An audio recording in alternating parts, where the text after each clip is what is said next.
بسم الله الرحمن الرحيم. الحمد لله رب العالمين، والصلاة والسلام الأتمان والأكملان على أشرف الأنبياء وإمام المرسلين نبينا وحبيبنا محمد وعلى آله وصحبه أجمعين ومن تبعهم بإحسان إلى يوم الدين و بعد.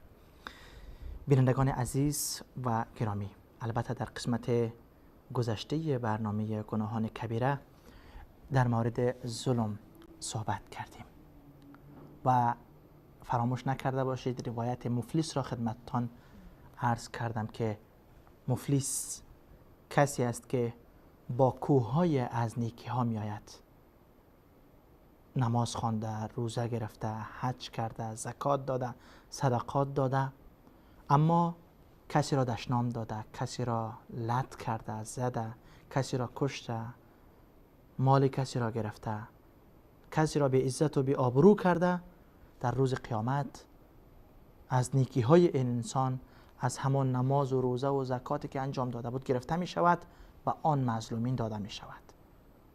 حق آنها باز هم پوره نشد، از گناه های آنها گرفته می شود، بر سر این انسان انداخته می شود تا اینکه این زیر بار گناه به جهنم انداخته می شود. از بعض از سلف نقل می شود که می گویند هیچ وقت به فقیر ظلم نکنید. بدون شک ظلم به هر کس سخت است، در حق هر کسی که ما ظلم کنیم سخت است، اما به یک فقیر ناتوان بیچاره ظلم کردن این خیلی سخت تر است. ظلم بر فقیر و به ضعیف خیلی سخت است. از جابر رضی الله عنه روایت هست، میگوید وقتی که مهاجرین حبشه، مهاجرین مسلمان که از مکه مکرمه اولا به حبشه هجرت کرده بودند، مهاجرین حبشه وقتی که در سال فتح مکه برگشتند، پیامبر اکرم صلی الله علیه و سلم از این مهاجرین پرسان کرد، گفت الا تخبرونی باعجب ما رأیتم بارض الحبشه؟ ای یاران من که شما به حبشه هجرت کرده بودید، عجیب ترین چیزی که شما در آنجا دیدید برایم حکایت نمی کنید؟ عادت ماست، انسان ها فطری است، وقتی یک کسی به یک جای سفر کند بعد از یک مدتی از آنجا بیاید، ما هم میخوایم از او بدانیم چیزهای عجیبی را که در آنجا مشاهده کرده، دیده، شنیده. پیامبر اکرم صلی الله علیه و سلم از اینها پرسان کرد که عجیب ترین چیزی، جالب ترین چیزی که شما توجه شما را جلب کرده باشد در حبشه چی بود؟ گروهی از جوانان این مهاجرین حکایت کردند، گفتن ای رسول الله، بله، ما روزی در یک جای نشسته بودیم در حبشه، از نزد ما یک پیرزن میگذشت که روی سرش در یک ظرف آب گذاشته بود، ظرفایی که از گل ساخته می شوند مثل خم یا چیز دیگری.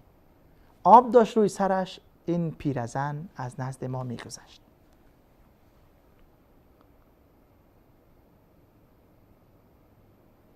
این از اینجا گذشت، یک جوان دنبال این پیرزن رفت و با یک دستش به شانه این پیرزن زد، با یک دستش و پشت این پیرزن زد و این ظرف آب از روی سرش پایین افتید و شکست و آبش هم ریخت. این پیرزن وقتی که از جایش بلند شد گفت سوف تعلم یا غادر اذا وضع الله الكرسي وجمع الله الاولین والآخرین وتكلمت الأيدي والأرجل بما كانوا يكسبون. گفت ای خائن، این پیرزن به او جوان میگه ای خائن، ای ظالم، یقینا روزی که الله متعال کرسیش را میگذارد، اولین و آخرین را جمع میکند، یعنی در روز قیامت، و در آن روز دستها و پاها به آنچه که کردن شهادت و گواهی میدهند، هر کاری را که انجام دادن. سوف تعلم من امری و امرک عنده غدا، بزودی تو معامله من و خودت را، این ظلمی که تو در حق من کردی، این را فردای قیامت ضرور میبینی و میچشی. این داستان اولا ظلم آن جوان و سپس ایمان این پیرزن بر روز قیامت و حساب و کتاب، این که انتقام مظلومین را الله متعال از ظالمین در آن روز میگیرد. پیامبر اکرم صلی الله علیه و سلم این داستان را شنید و فرمود صدقت، اون پیرزن راست گفته است. سپس فرمودن کیف یقدس الله قوما لا یؤخذ من شدیدهم لضعیفهم. این درس بود برای اصحاب رسول الله و برای امتیانش. اولا حرف آن پیرزن را تصدیق کرد که بله، او ظالم در روز قیامت به جزای اعمال خود میرسد، دست او شهادت میدهد، پای او بر این ظلم و گناهی کرده شهادت و گواهی میدهد. سپس فرمودن الله متعال چگونه قومی را پاک میسازد در حالی که در آن قوم حق ضعیف، حق مظلوم از ظالم گرفته نمی شود. یعنی ای امتیان من، شما هم اگر میخواهید بندگان پاک الله باشید، پس حق مظلوم را از ظالم بگیرید. پیامبر اکرم صلی الله علیه و سلم در روایت دیگر میفرمایند که 5 گروه کسانی هستند که الله متعال بر آنها غضب کرده است. اگر خواسته باشد در همین دنیا آنها را عذاب میدهد و اگر خواست آنها را مهلت میدهد و در قیامت عذاب میدهد. این 5 گروه چند تا اینها ارتباط با ظلم میگیرد. اول امیر قوم یأخذ حقه من رعیته. امیر قوم، رئیس دولت، پادشاه حق خود را از مردم کامل میگیرد، اما حق مردم را نمیدهد. الله بر این غضب کرده است. اگر خواسته باشد این را در همین دنیا عذاب میدهد و اگر خواسته باشد در قیامت. دوم و زعیم قوم یطیعونه. بزرگ یک قبیله، بزرگ یک خانواده، بزرگ یک قوم، رئیس قبیله که اهل این قبیله و اهل این منطقه حرف او را میشنوند، اما این انسان در مابین قوی و ضعیف مساوات نمی کند، ظلم می کند. باید مساوات داشته باشد بین قوی و ضعیف، اما این انسان چنین نمی کند.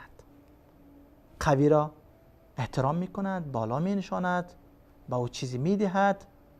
ضعیف را نه تنها چیزی نمی دهد، بر او ظلم هم می کند.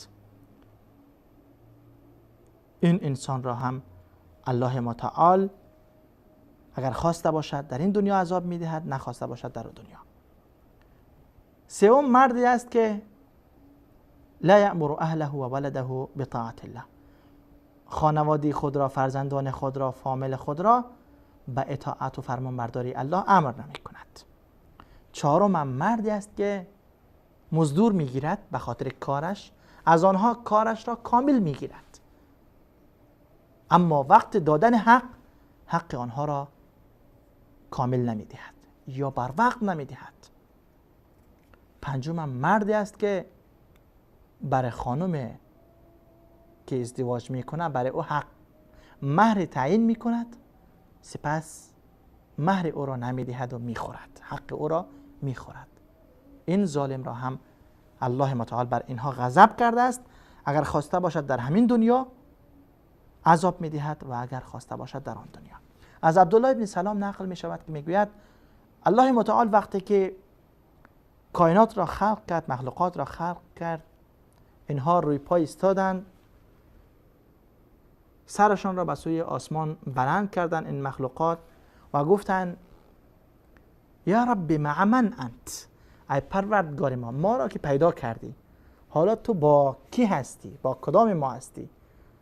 الله متعال در پاسخ مخلوقات خود گفت مع المظلوم حتی یؤدى الیه حقه، من همراه مظلوم هستم تا اینکه حق او پورا داده شود.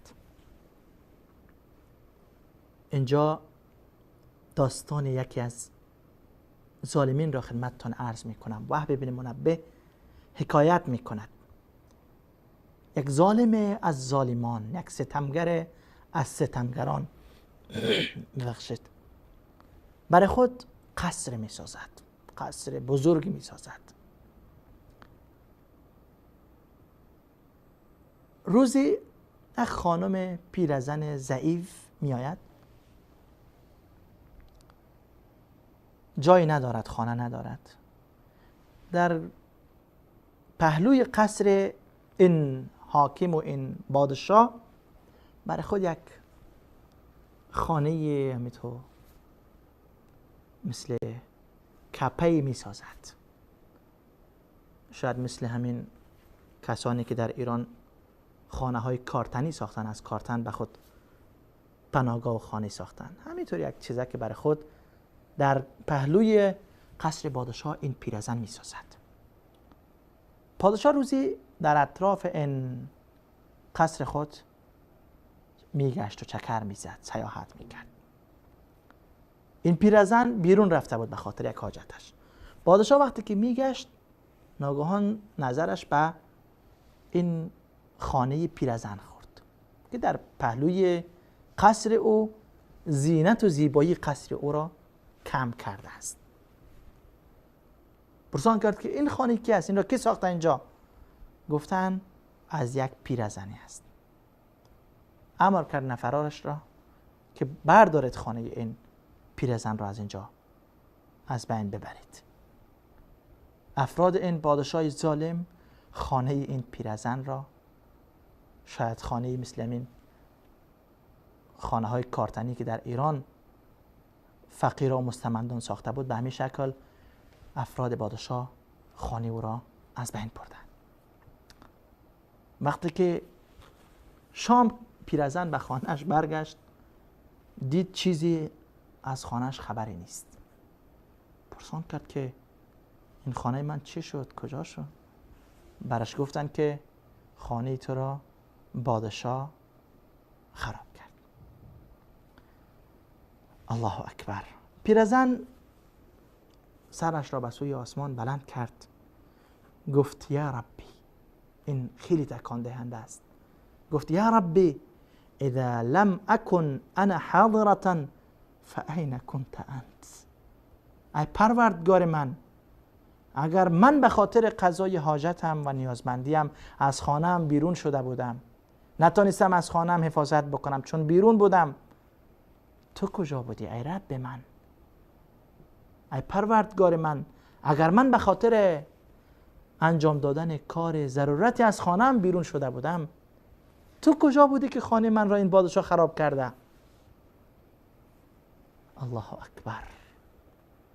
قبلا روایت را خوانده بودم که پیامبر اکرم صلی الله علیه و سلم به معاذ گفته بود اتق دعوت المظلوم فانه لیس بینها و بین الله حجاب. معاذ به یمن میری، متوجه باش، از دعای مظلوم بترس، چون در میان دعای مظلوم و الله هیچ پرده‌ای نیست. با مجرده که از زبان این مظلوم آهی بیرون می شود، درد بیرون می شود، این را الله متعال می شنود. این پیرزن گفت یا ربی اذا لم اکن انا حاضره فاین کنت انت، اگر من در خانه نبودم تو کجا بودی ای پروردگار من که این پادشاه آمد و خانه من را از بین برد؟ وهب بن منبه میگوید که اینجا الله متعال به جبرئیل امر کرد، فامر الله جبرئیل، الله به جبرئیل دستور داد که فوراً الان بروید و قصر پادشاه را بر روی دیگر گردانید. ملائکه های الهی آمدند و قصر پادشاه را برداشتند و به روی دیگر انداختند.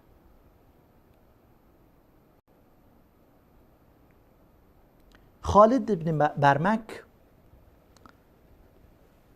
روزی از نزدیکان خلافت عباسیه بود. این برمکه ها از نزدیکان خلیفه بودند، به منصب های وزارت و اینها رسیده بودند، اما تقلب احوال اینها را به روزی رساند روزی اینها زندانی شدند. خالد بن برمک همراه فرزندش در زندان است. اینجا پسرش گفت یا ابتی بعد العز صرنا فی القید والحبس. ما چه عزتی داشتیم، ما وزیر و وزیرزاده ها بودیم، ما بعد از عزت و مقام و منزلتی که داشتیم به زندان افتیدیم. پدرش گفت پسرم، واقعا وقتی که ما وزیر بودیم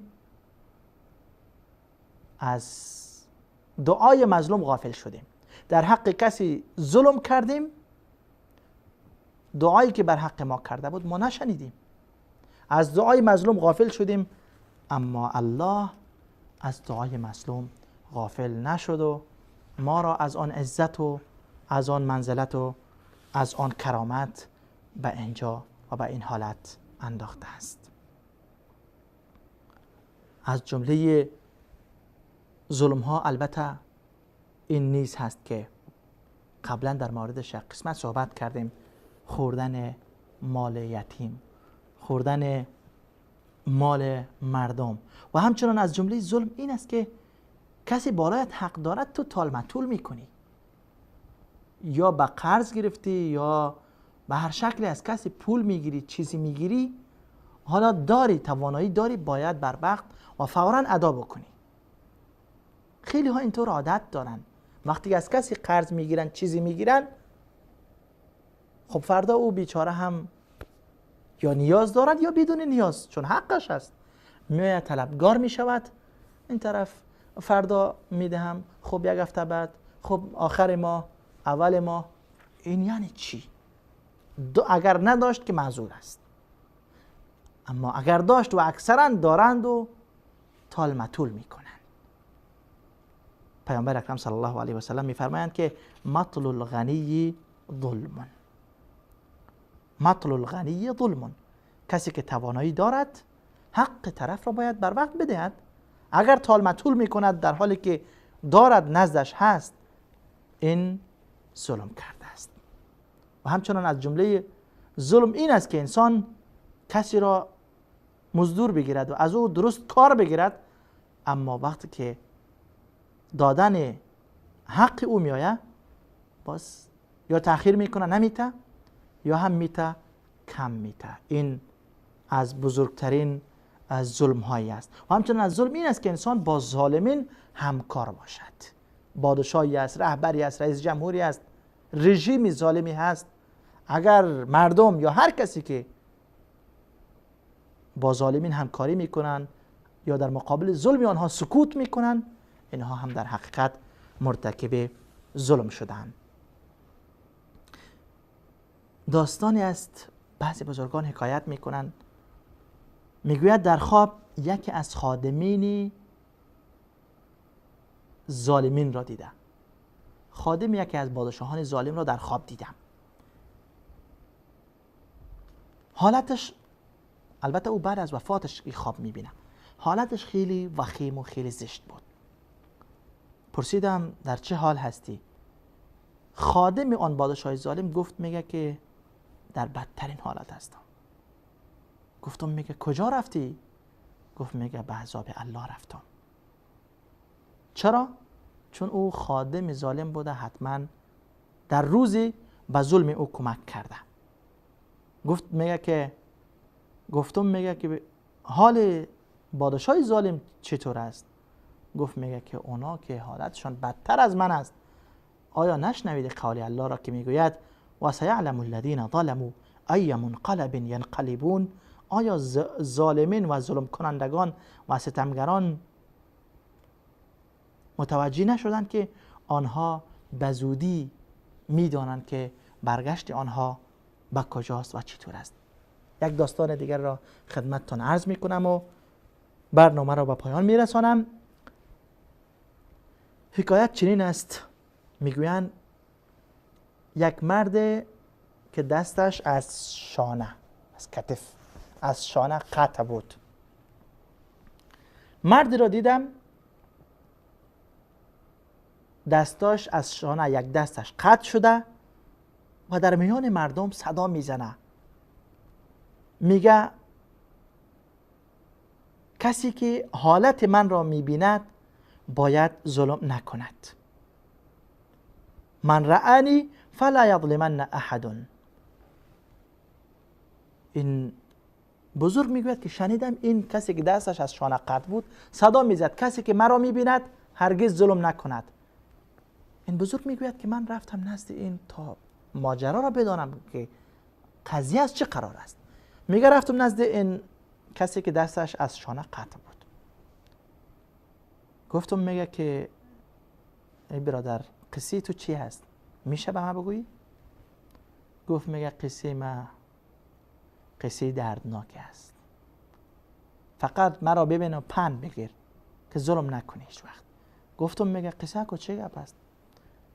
گفت میگه من با امیر منطقه و پادشاه منطقه کار میکردم، خادمش بودم.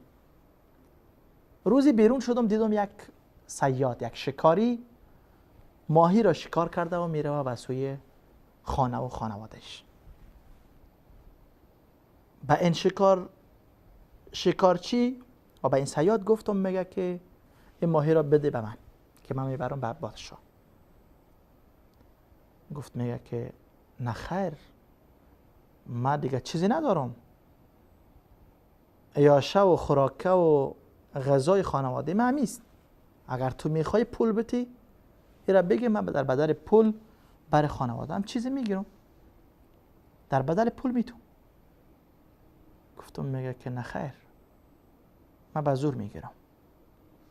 ماهی رو از پیش این صیاد به زور گرفتم و طرف خانه حرکت کردم.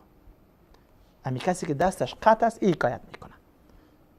در مسیر راه میرفتم، میگم ماهی این انگشت من را گزید، یک دندان گرفت،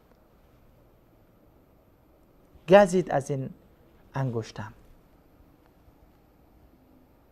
میگه وقتی که خانه رفتم، خب قضیه ماهی تمام شد و این انگشت من دردش کم نشد، درد میکرد در روز.